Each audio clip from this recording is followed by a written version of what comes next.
Усім прывітанне, з вами Зміцер Лукашук, і мы распачынаем свой чацвярговы эфір, падчас якога будзем размаўляць, абмяркоўваць падзеі ў Беларусі за яе межамі.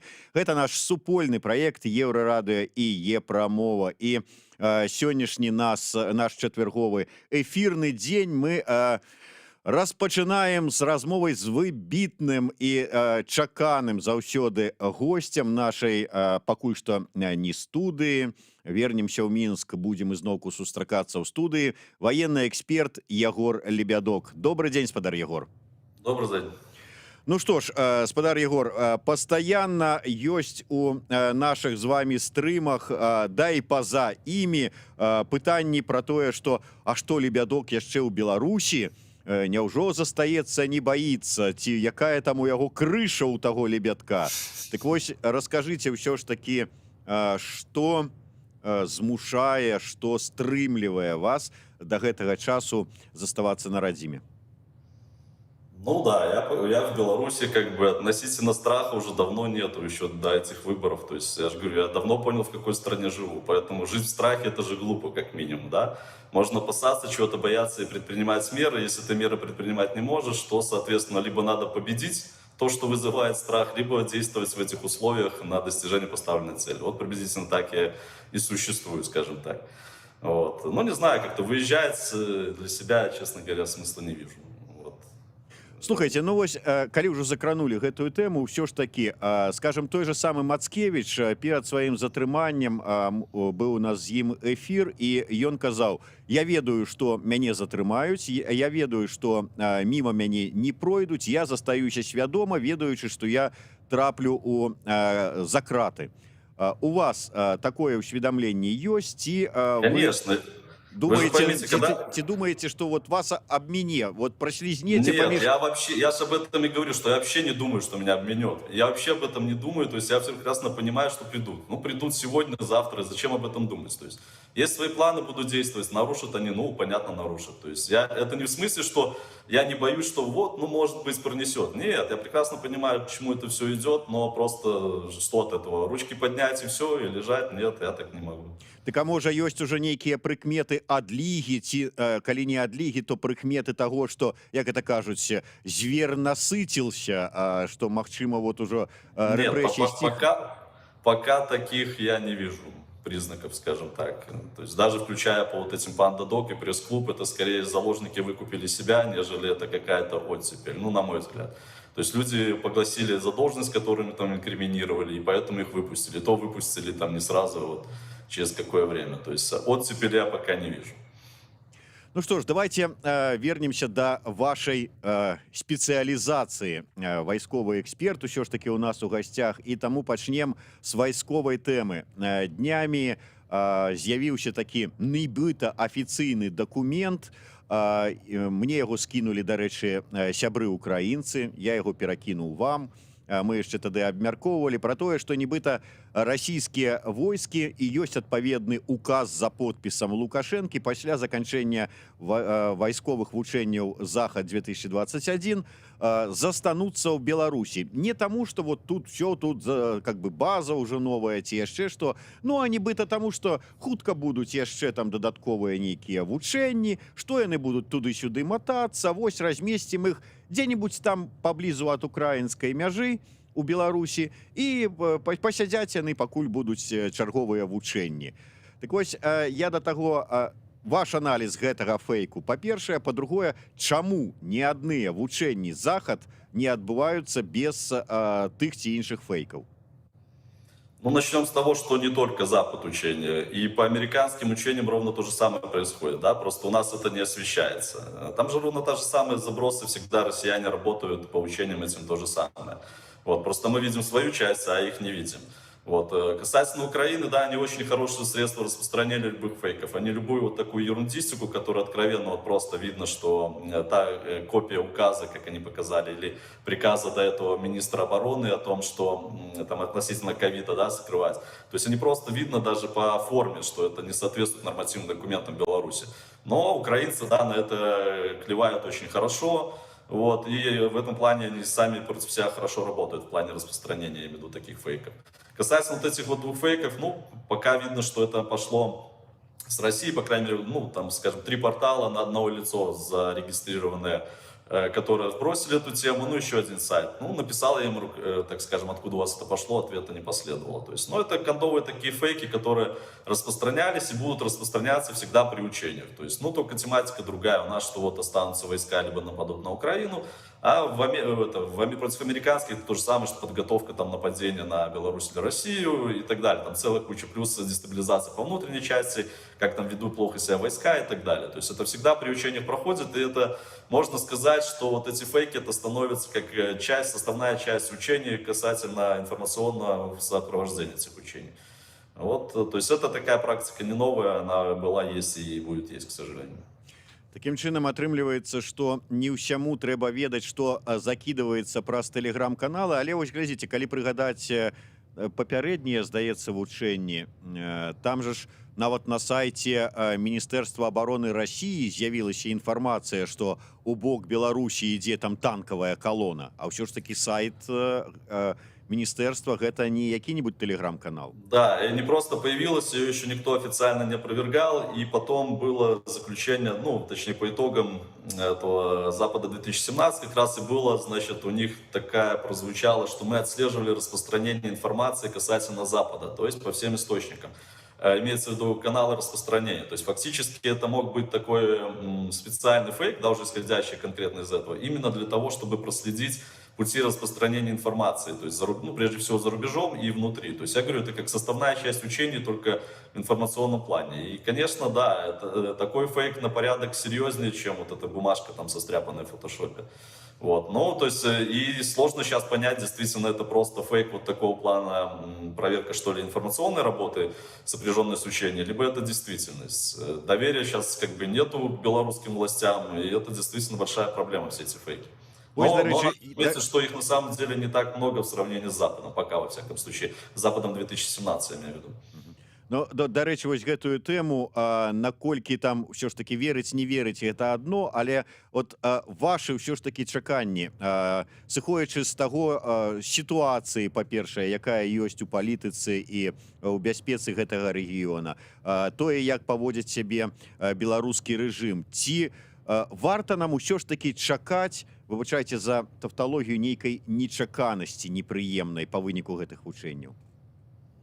Ну, в принципе, можно. Как я говорю, что вот и раньше говорил, один вариант это просто использование вот наличия российских войск у нас для каких-то вот пограничных инцидентов. Я имею в виду использование в целях Лукашенко, да, интересов. То есть российские войска как бы здесь существующие, как его прикрытие такое от возможных внешних ответных серьезных действий. То есть да, это теоретически возможно, в принципе, вполне. Вот. Касательно пребывания, ну, тоже говорил, что не заинтересован сам Лукашенко в пребывании российских войск здесь, да, то есть даже те же учебно-боевые центры до сих пор не созданы, хотя вроде как в июне на Барановичах там уже должно было быть развертывание, нормальное создание, то есть это все пока, то есть, ну, Лукашенко не заинтересован тоже здесь в наличии войск, и как с точки зрения своей личной безопасности, с точки зрения попытки когда-то там снова поторговаться с Евросоюзом. У него же расчет, что, ну, уляжется не сегодня, так через год, допустим, и можно будет вернуться к политике, которая была. Надо только подождать, как в песенке пелось. Вот. Поэтому войска здесь не останутся, но касательно инцидентов, да, в принципе, какие-то такие могут быть. Но тоже пока сомнительно, то есть у России идет электоральная кампания своя, которую провести надо как бы потише. Вроде бы как и по Северному потоку прогрессы есть, хотя там Байден ввел какие-то ограничения. То есть пока России нет смысла что-то тут наводить, какой-то шорох большой. А соответственно и не будут позволять Лукашенко что-то действовать самостоятельно на каком-то серьезном уровне, скажем так, прикрываясь Российской Федерацией, я имею в виду. Вот. Поэтому, конечно, что-то такое можно, какой-то боеинцидентик один ожидать, пригранично, там, будь то с странами Запада, либо Украины, но вряд ли что-то серьезное будет на самом деле. То есть не столь большая вероятность, я бы сказал, этого всего. Но возможно, конечно, возможно. Сейчас у нас возможно все, страна возможностей, да. Але глядзіце, інтэрв'ю Навальнага, вось якое учора, здаецца, з'явілася, якое ён даў з-за кратаў, там узгадваецца Беларусь у тым сэнсе, што вось пратэсты беларускія вельмі моцна напалохалі Крэмль.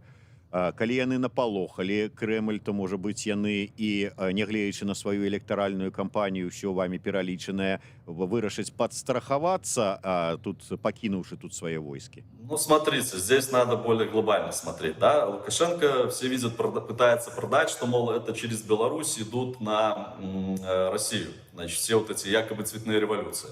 Цветными революциями я так заинтересовался с года 2000-го, да, и было понятно, ну, для меня, по крайней мере, учитывая всю политику, ведомую вот за 20 лет и прочее, что никакой цветной революции Запад здесь реально делать не будет, как вот Лукашенко пытается это преподнести. Почему? Потому что это будет прямая атака фактически на интерес Российской Федерации. Я имею в виду революция именно с точки зрения смены режима, там и прозападного, скажем так, да, то, что россияне всегда это как бы форсит такой может быть. И, в общем-то, все заявления и действия Путина подтверждают, что никакой цветной революции от западного толка, как ему пытается продать Лукашенко, нет. Даже с той же Меркель он сказал, что это противоречие белорусскому обществу, которое должно решаться без вмешательства извне, а никак не какая-то экспансия там, Запада или цветная революция. То есть в этом смысле Путин прекрасно понимает, что здесь никакой революции цветной по западным лекалам, так скажем, или проводимой Западом нет. Касательно Лукашенко, он просто подменяет желание, ну, чтобы он ушел, это желание не только стран Запада, да, и в России, и в Украине везде желают, планами, так скажем. То есть вы же видели тоже, сколько было, вытягивали каких-то там с твиттеров, непонятно откуда, заявлений польских политиков и других, там, ну, чтобы подпитать, что это, мол, планы. На самом деле это просто желание. То есть мы же тоже много чего желаем. Кто-то у нас Вильню хочет вернуть, кто-то Смоленщину, кто-то Черниговщину, кто-то Белосток, да. Одно дело желать, другое дело планировать. То есть Лукашенко пропаганда пытается подменить желания планами, так скажем, да, точнее, наоборот, планы желаниями. Путин это прекрасно понимает, но что здесь, я имею в виду, никакой экспансии Запада нет, что это действительно белорусского народа дело. И понимает, и более того, еще и специально это озвучивает для Лукашенко. Но вторая тема, что в чем угроза Беларуси, точнее, происходящих событий в Беларуси для Путина, это действительно, как сказать, вот тех промахах диктаторского режима, да, которые позволят тому, что несмотря на 20 лет вот, диктатуры, все равно народ он воспринимает. И, соответственно, вот эти вот, что к этому повлекло, то есть и НКО, как они считают, и детские садики, как рассадники цветных революций, да, и прочее. То есть они фактически сейчас это переосмысливают, и у них задача будет, по сути, до президентских выборов их вот это все нейтрализовать, учитывая наш опыт. То есть вот в этом смысле угрозы вот происходящего в Беларуси, они видят, экстраполируют на себя просто-напросто. Не в смысле, что здесь Запад продвигает эту угрозу и прочее, да, а в смысле, как можно потерять вот, управляемость народом. Вот. И фактически это они и изучают на примере Беларуси, все это делают. И будут развивать это. Единственное, что у них есть запас времени, запас прочности, они будут делать это плавно, а у нас все это делается нахрапом фактически. То есть, если помните, на начальных я говорил этапах, что фактически Лукашенко это проводник российской политики, точнее российских операций влияния, да, информационного прежде всего. Вот. Это все делалось длинно, да, но сейчас они понимают, что эффективность слабая. И сейчас в авральном режиме они пытаются это все, ну, вот просто свести до жесткости. Почему убираются все эти НКО, жесткий порядок в школах и прочее. То есть они просто извлекли выводы, что были ляпы, вроде все делали системно, долго, как положено, но произошли ляпы. Ляпы эти, они, так скажем, свои недоработки видят именно в влиянии неуправляемых каких-то организаций. То есть не обязательно НКО, это могут быть и ИП, и, как оказалось, там, допустим, и с ПВТ люди финансируют, и просто самостоятельные граждане, да. То есть вот в этом угроза не только для Лукашенко, но и для Путина. Ну, имеется в виду, что не в Беларуси угроза, а в российском обществе. То есть и именно это Лукашенко пытается преподнести, что, мол, я, смотри, сдерживаю, так сказать, этот натиск, мол, от Запада. На самом деле Путин понимает, что это просто как бы, ну, полигончик такой, на котором стоит посмотреть, что мне делать со своим обществом дальше, да. Вот и все. То есть здесь, так скажем, это не в смысле Беларусь поддержать, вот Путин здесь веди войска, как вы говорите, там, что он боится. Все он здесь понимает, что есть, он понимает относительную регулируемость и понимает, что устойчивости у Лукашенко режима нет и быть не может. Да? Единственное, что они пытаются сейчас как-то загасить. Вот, ну, сам Лукашенко, где-то там Путин, может, советами, может, еще как-то. Вот финансами пока не особо, да, помогает. То есть они, в общем-то, если вдвоем работают, то работают вот на выработку принципов, как можно задавить вот это недовольство народа в власти, да. Ну, единственное, что Путин еще, у него есть запас, как это сделать относительно культурно и с видом закона и морали, но у Лукашенко ничего другого не остается. Времени тут никаких нет, ресурсов нет, кроме силовиков, поэтому вот они делают все в авральном режиме, жестко вот так вот И поэтому я говорю, что вот теперь пока не видно, пока они не задают все окончательно, да, вплоть до детсадовского там ребенка и похода его на горшок, то не успокоится. Нет у него пути назад у Лукашенко нет просто-напросто. У Путина есть.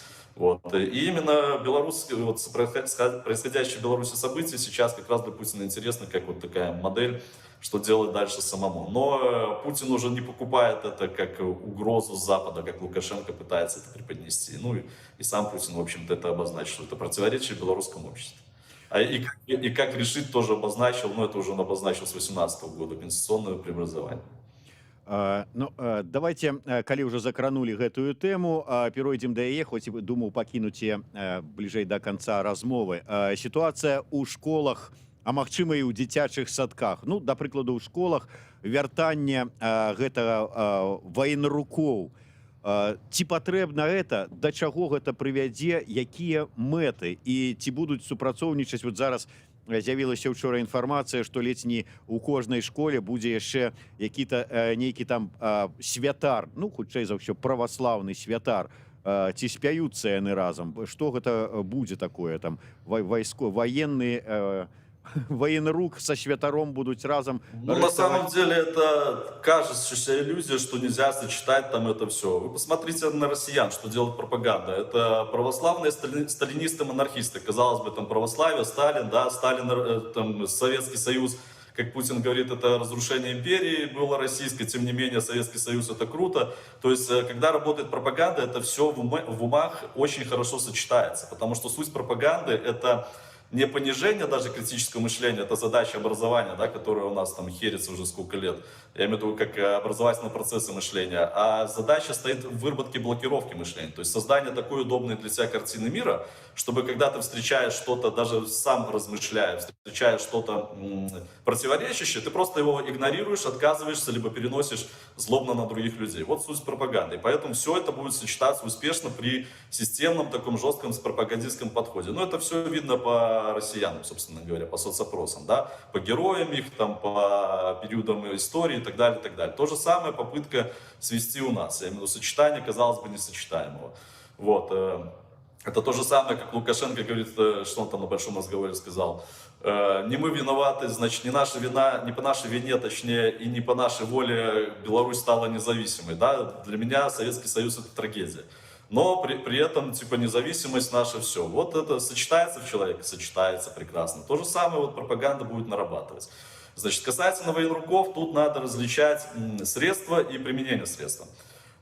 Конечно, мы живем не в вакууме, да? Вокруг нас не мир розовых бегемотиков, вокруг нас, рядом с нами государство, которое прямо говорит фактически, что вас как народа нету, вы только часть большого народа, вообще ваши земли наши. Поэтому, естественно, что у нас должно быть военное воспитание каждого гражданина Беларуси. Я имею в виду даже не сейчас, не при Лукашенко, но и после. Как средство, то есть подготовки граждан, ну и психологической подготовки, и военной подготовки для того, чтобы предоставить отпор агрессору потенциально, неважно, с какой стороны будет идти абсолютно, да, конечно, это средство нужно. Это действительно нужно для Беларуси однозначно, потому что мы рассчитывать можем только на себя. Кто вам расскажет другое, что там на Россию либо на НАТО, это все детские сказки сопливые. Только на себя у нас других никаких возможностей нету для выживания и становления как государства в дальнейшем. Вот. Другое дело, как это средство будет использоваться. Вы же понимаете, что само собой патриотизм это будет просто лояльность Лукашенко и базовые российские принципы, то есть, ну, советские, скажем так, принципы. Да? То, ну, по сути, вот Лукашенко хочет экстраполировать на Беларусь свое мышление, да, то есть, как бы, вроде как некая независимость, но, типа, все равно быть Советским Союзом, братнюю Русью, там, Запад, враги и так далее, да. Вот. И вот то, что восприятие даже у него там той же независимости, но как будет воспитывать, допустим, военрук, говоря о независимости, когда Лукашенко говорит, что это мы не по своей воле, не по своей вине обрели независимость. Ну, нонсенс же, да? То есть, говорится о суверенитете, опять же, надо понимать, что понимает там говорящий. Когда Лукашенко говорит о суверенитете, вы же поймите, он homo советикус, а в Конституции того же 1977 года и СССР, и БССР было прямо прописано, что каждая республика является суверенным социалистическим государством, суверенные права которого охраняются Союзом Советских Социалистических Республик. Ну, кто-то скажет, что БССР была суверенна, армии не было, ни хрена не было, извините. Но, тем не менее, формально был суверенитет. То есть, вот нужно слушать еще, что он говорит, точнее, кто говорит о суверенитете. Как говорится, сдал нейтралитет, чтобы не сдать суверенитет. Да, это всего лишь слова в его понимании. То есть, То же самое будет экстраполироваться на детей. То есть, ну, первое, это создать советско-российскую школу, принцип воспитания которой подчиняйся, да, ничего другого не надо будет. Образование — это только формирование винтиков в обществе послушных. Единственное, в чем отличие, там, допустим, будет колледжа от, не знаю, еще чего-то, насколько будет отполированный винтик и насколько он самостоятельный в завинчивании в ту дырку, куда ему назначат. Вот вся разница в образовании будет. И для этого, в общем-то, он прямо сказал, что надо навести порядок любыми целями. А порядок у него — это прямое подчинение. То есть вот какое общество он хочет сделать. Принципиально это что-то вроде застойный Советский Союз, только, ну, 70-х годов, только единственное, что с жестким таким вот управлением лево-право ты не двинешься без резолюции, там, я даже не знаю, исполкома или что там будет, как это видит, там, ВНС своего или еще как-то.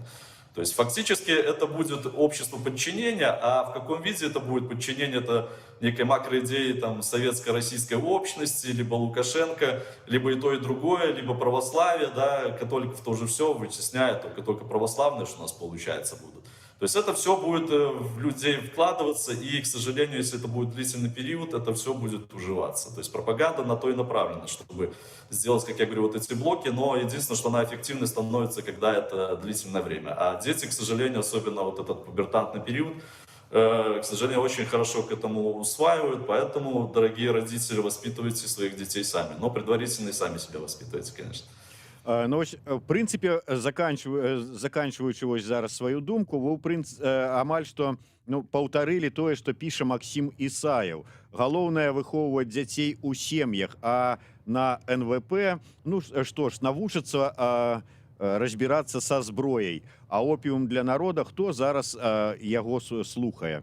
Ну так вот... Это, к сожалению, очень неправильная позиция. Вот это вот, сколько я услышу уже год фактически, что никто эту пропаганду не слушает, никто это не будет. Да не никто. К сожалению, слушают это все. Как минимум слышат.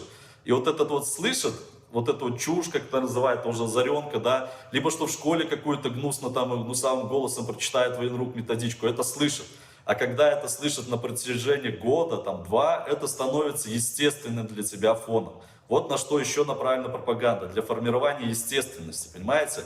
Это то же самое, как про коррупцию, когда говорят, да, допустим, ее, она, соответственно, нивелирует уровень вот этого вот восприятия коррупции. Допустим, там бельгиец, увидя коррупционное сообщение, он будет более жестко реагировать, чем россиянин, у которого для этой коррупции естественный фон. Вот на что еще направлена пропаганда, поэтому слушают, никогда не ведитесь на это, что никому не интересно, что там глупые будут. Да, это все правильно, но когда это поставлено на поток, на длительный, это всегда работает, к сожалению большому, это надо понимать. И нельзя воспитывать ни взрослого человека, ни ребенка всего лишь одним разговором, не слушая это все ерунда. Никогда это эффекта не возымеет. Это, к сожалению, системная работа. И воспитание, и противодействие пропаганде. По-другому быть не может. Вот в чем речь.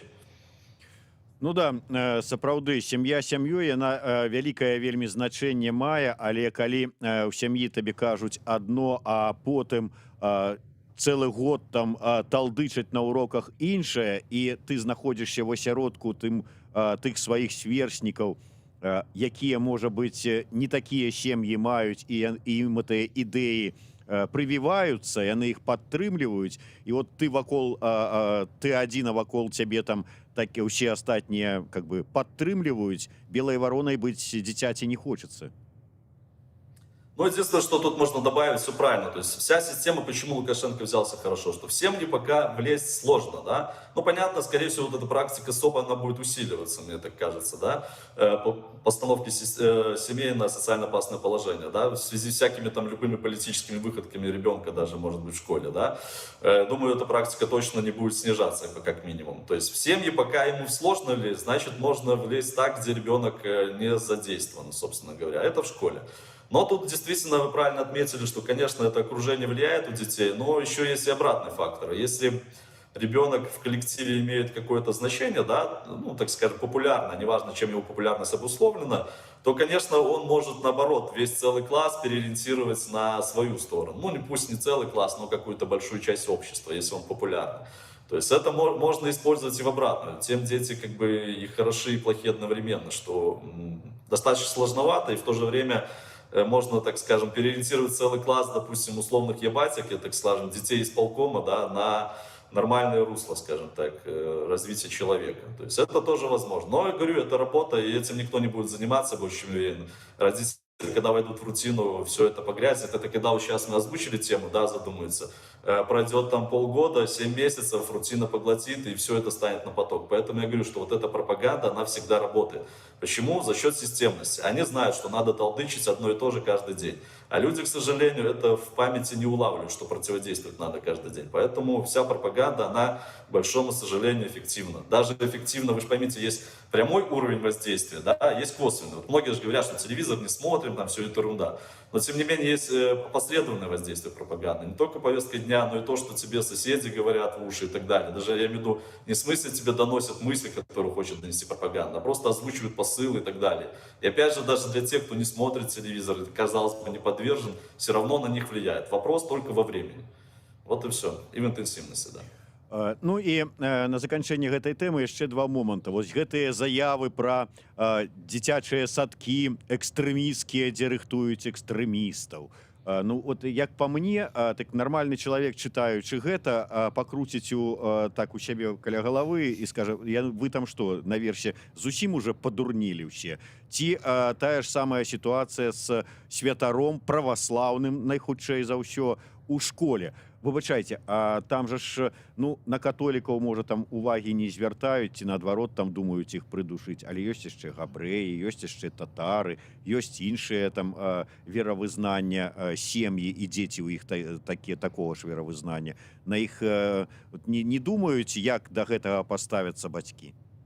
Нет, так а зачем думать? Уже задача стоит сделать, я же говорю, по сути, сделать белорусов вот то, что и россияне делают. То есть сталинистов, монархистов, православных. Православные, понятно почему, что все остальные это чуждые, враждебные, да, нам нужна своя управляемая церковь, и тем более российская, конечно же, вот почему РПЦ, никто вас не будет слушать, там, какие вы хотите конфессии слушать, да, поэтому понятно, что жестко будет православие вводиться. Советский Союз, догма, Сталин, все хорошо, ну, это, по сути, послушать вот Лукашенко разговор, да, на кого ориентируется и как он представляет общество, это вот как раз вот российская пропаганда, сейчас она просто будет экстраполироваться на белорусов и делать белорусов вот россиян, как он и сказал, что мы ничем не отличаемся. Вот, поэтому по религии тут все понятно. Касательно детских садиков, не надо крутить у виска. Вы поймите, человек калечно очень высказался, да, но суть абсолютно правильная. Поймите, что он хотел сказать, да, расшифрую мысль, вот, на человеческий язык переведу. Что человек формируется действительно практически из садиков, из этих, да, и его мышление, вот хотя бы то же самое, подчиняйся, будь свободен, неси сам за себя ответственность, либо жди, кто-то тебя похвалит, и, соответственно, подчиняйся и смотри, как тебя авторитеты оценят, да, это все формируется действительно, ну, в первую очередь, конечно, с семьи, но вторая это с садика. То есть, и, конечно, когда, там, не знаю, как у нас приняли, там, пендели давать ребенку, да, туда не ходи, туда не иди, там, сиди так, рисуй правой рукой и так далее, то есть, это жесткое вот формирование такого, ну, ребенка системы подчинения. Когда это садики, условно говоря, какие-то там, ну, на западных там принципах, либо на принципах свободы, да, то есть сам выбирай, сам двигайся, но при этом осознавая ответственности, это, конечно, другой человек воспитывается. И естественно, что вот такие люди, это угроза диктаторской системе. Фактически вот что хотел сказать Карпенко, но таким языком, ну, чинуши, как обычно, да, коммунистической чинуши.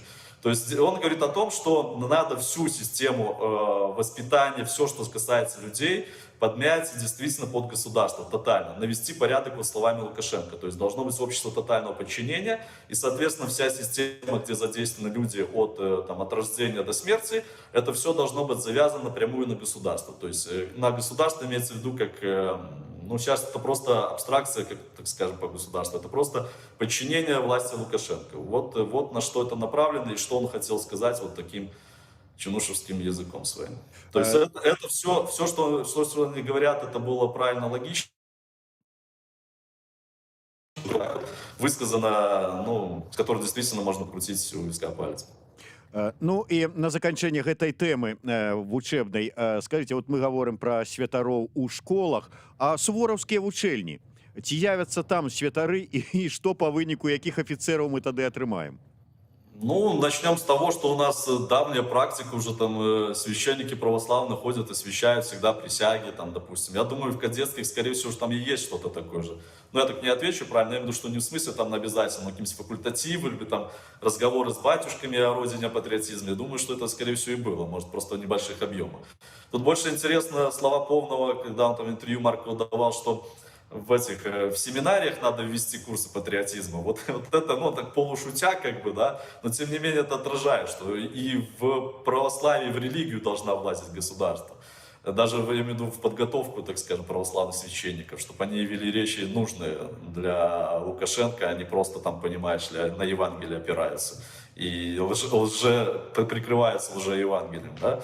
Вот, то есть, конечно, о каком православии может идти речь? Ну, в ребенка. 18 лет есть, да, пожалуйста, преподавайте религию, не вопрос, пусть ребенок выбирает, Будду ему там верит, Зевса, там, в православную традицию, католическую традицию, ислам и так далее. То есть, когда ребенка впихиваешь что-то с детства, естественно, что он будет это повторять. Потому что для него это жизнь, для него это фон, да, то есть он так родился, ему приятная картина мира. Всем нам сложно рушить свою приятную картину мира, вы поймите, да. Вот. Поэтому, конечно, если вы впихиваете в ребенка православие с детства, он будет православным. Впихните его в буддизм, он будет буддистом. Ну, понятно, кто-то там отсеется, да, за счет воспитания общества, и религиозный фактор он спадается в мире, это естественно. Вот. Но, конечно, что вы вложите, то и будет. Вот поэтому сейчас за это и взялись хорошенько, чтобы все тут были привязаны к РПЦ и никак иначе. Все, никаких католиков, это ж враги там западные, мусульмане это террористы, там буддисты, это вообще непонятно что, ну и так далее. Пытанне ад вожыка патрыёта і сапраўды важнае на фоне навінаў, якія прыходзяць з мяжы Літвы, Латвіі. Вот чакаем з польскай мяжы навінаў, колькі людзей спрабавалі незаконна яе перасякчы.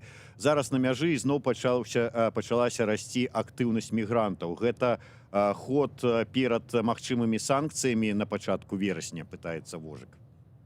На самом деле, если, ну, можете зайти, ничто не сложно, как бы Google Translate позволяет, в арабоязычные группы, там, иракцев и других, которые мигрируют, там видно, что это не целенаправленно, как подают и латыши, как воспринимали подход групп больших, что это, мол, власти Лукашенко делают. Нет.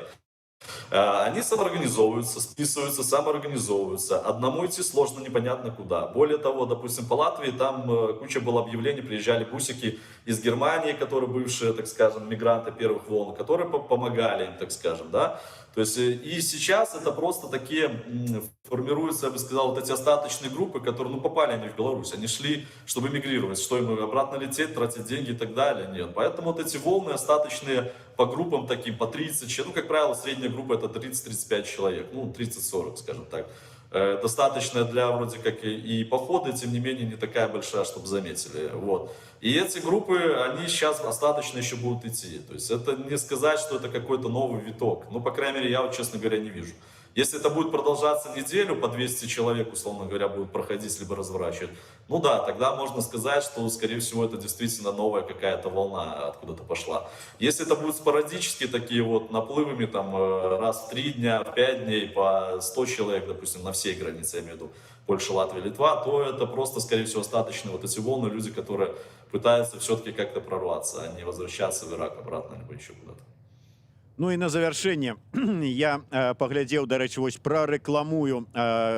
Ягор Лебядок з'явіўся ў Ютубе, стварыў свой YouTube канал і днямі выпусціў такі першы пілотны выпуск, дзе разважаў пра як адаб'юцца падзеі в Афганістане на Беларусі, гэтак далей. Там былі вельмі цікавыя у вас разважанні пра сувязі і эканамічныя зацікаўленасці Беларусі у Афганістане. Але калі браць не эканоміку, але не там якія-небудзь там продажы, я не ведаю, там цыгарет ці яшчэ пакупка там якіх-небудзь карысных рэчаў, а супраца вайсковая. Наколькі верагодна, што беларускі рэжым паспрабуе гандляваць зброяй з талібамі? Ну, вопрос тут в каком оружии просто. Там понятно, что это будет оружие, там не современная система, никто им продавать это не будет, конечно, да и они там покупать не будут. В чем заинтересованность? Там обычное стрелковое оружие, конечно, возможно, ну, ЗРК точно поставлять не будут, именно переносные, да. Скорее тут больше заинтересованность в услугах по ремонту, то есть техники, которая есть. Но это прежде всего вертолеты, вот, часть бронетанковой техники там старые можно, да, как бы поставлять. То есть больше я бы сказал, что если будет заинтересованность, то именно вот таких сфер услуг по части ремонта вооружения. Поставки какие-то, ну, пока, я думаю, честно говоря, не будут, кроме тех, что, возможно, шли, да. А шли это, скорее всего, опять же, те же вертолеты российские перепродажи. Вот, то есть здесь больше интерес, наверное, в сфере услуг будет, потому что пока, ну, и тем более надо понимать, что сейчас кто первый войдет, так скажем, в Афганистан, всеми этими интересными, так скажем, наработками, да, тот как бы выиграет, потому что, ну, понятно, этот рынок поделят так или иначе в скором времени, там та же Россия, Китай, вот, но кто первый вскочит, то да, но пока вот сложно сказать, как быстро наладят связи, как это все реализуется на самом деле. Вот. Ну, конечно, интерес будет, то есть санкции давят, надо ВПК как-то подзагружать свой, и естественно, что как-то к этому будут предприниматься усилия. Несмотря на все заявления, там, что мы учитываем проблематику Афганистана, там, ОДКБ и прочее, прочее, прочее. Деньги, как говорится, не пахнут. Да, зразумела. Дзякуй вялікі, спадар Егор. Вось тут у нас пытаюцца, як называецца канал Лебядка, як падпісацца, дзе глядзець. Я, да рэчы, вот не звярнуў увагу, ці зрабілі вы яму там адмысловую назву. А так, такая же, как и телеграм-канал Лебедок, только латинскими буквами через IA. По паспорту Лебедок. Так што падпісвайцеся, вельмі цікава сапраўды паслухаць, і спадзяюся па-ранейшаму, што выхад на YouTube прасторы ніякім чынам не адаб'ецца на наших сумесных эфірах з Егором Лебедком у прасторы Еўрарадыё. Дзякуй вялікім. Егор Лебедок, Зміцер Лукашук у сумесным праекце Еўрарадыё і прамовы. Слухайце і глядзіце нас і Егора Лебедка.